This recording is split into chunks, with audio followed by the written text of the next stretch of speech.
In the ever-changing world of technology, where things change every day, a truly outstanding product must do more than just be powerful. And this time, we have a device that brings together performance, design, and user experience to a new level. Back in August last year, Kiwi Ears quietly introduced the KE4, one of the most affordable earphones to bring the so-called meta tuning into reach for everyday listeners. In the world of audio, manufacturers always face a choice. What kind of sound signature should their headphones deliver? For years, the Harmans, Target developed by Harman and later adopted by Samsung, in its Galaxy Buds line, was considered the gold standard, aiming to create a sound that the majority of listeners would find natural and enjoyable. But as time passed, experts and the audiophile community began to see its limitations. They moved toward a new standard that mimics how speakers sound in a well-treated room, factoring in environmental effects and the public's preference for a bit more low-end weight. This meta-tuning is now seen as a more realistic, more engaging standard than Harman ever was. The problem, however, has been accessibility. Most earphones tuned to this new philosophy cost between $300 and $500, limiting how many people could experience it. That's where the Kiwi Ears KE4 stands out. Priced under $200, it doesn't fall into the budget category, but it's by far the most approachable option for this new wave of sound. The KE4 arrives in a black cardboard box, simple but nicely presented. Inside, you get the earphones themselves, plus a surprising range of accessories. There's a small zippered carrying case, replacement filters for the nozzles, 3 sets of ear tips, and a thick braided cable with sturdy connectors. Kiwi Ears clearly put care into the included kit. The tips feel custom rather than generic, featuring a rotating design similar to SpinFit that helps them sit deeper in the ear canal. The cable uses standard 2-pin connectors, making replacements or upgrades easy if the stock one ever fails, though it only comes with a fixed 3.5mm plug, not the interchangeable terminations seen on higher-end models. The design of the KE4 strikes a balance between simplicity and flair. The body is molded resin, while the faceplate is brushed metal that catches light dramatically, but avoids excessive decoration, apart from the Kiwi Ears logo.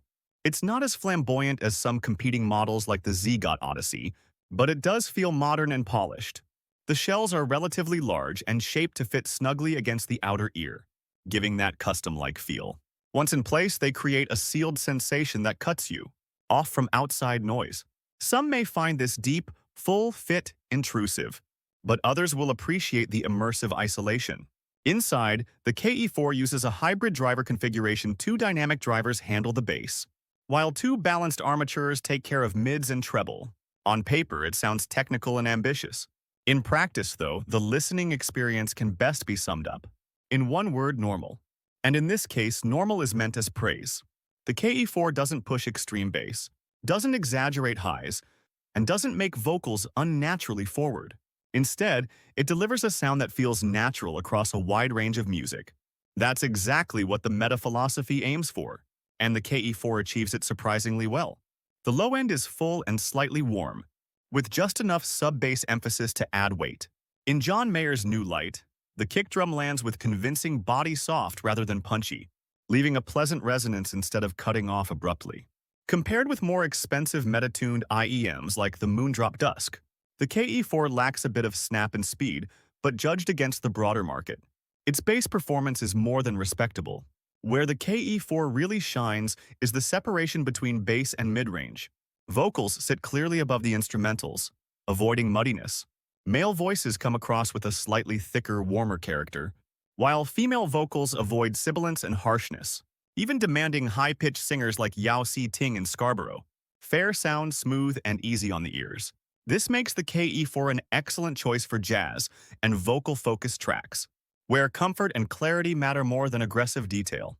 The treble extends far enough to render cymbals and hi-hats with presence, as in Herman's Habit from the La La Land soundtrack, but rolls off gently before the very top end. This keeps the overall tone warm and non-fatiguing, matching the earphone's natural character. You won't get razor-sharp brightness or sparkling micro-details, but you also won't get tired after long sessions. Every manufacturer interprets meta-tuning in their own way, adding seasoning to distinguish their product. Kiwi Ears chose to emphasize warmth and smoothness, prioritizing a pleasant, universally friendly sound over sheer excitement. Compared to the Moondrop Dusk, the KE4 feels more even across the spectrum, less aggressive and less energetic. That means it may not thrill fans of rock or EDM who crave speed and slam, but it excels for those who want a relaxed, adaptable earphone for all-day listening. And when you consider the price, the KE4's achievement becomes even clearer. In Vietnam, Moondrop Dusk costs nearly double. That makes the KE4's ability to deliver a convincing meta-tuned sound without glaring weaknesses a genuine accomplishment. It may not be the flashiest or the most technically impressive, but its biggest strength is how easy it is to listen to. Sometimes being normal is exactly what makes something stand out. The Kiwi Ears KE4 doesn't try to reinvent what an earphone can be. Instead, it takes a modern tuning philosophy, normally reserved for premium models, and makes it accessible in a package that feels thoughtful, well-built, and most importantly, enjoyable to listen to. And that's why, in the crowded world of IEMs, the KE4 earns its praise not by being extraordinary, but by being comfortably, refreshingly normal.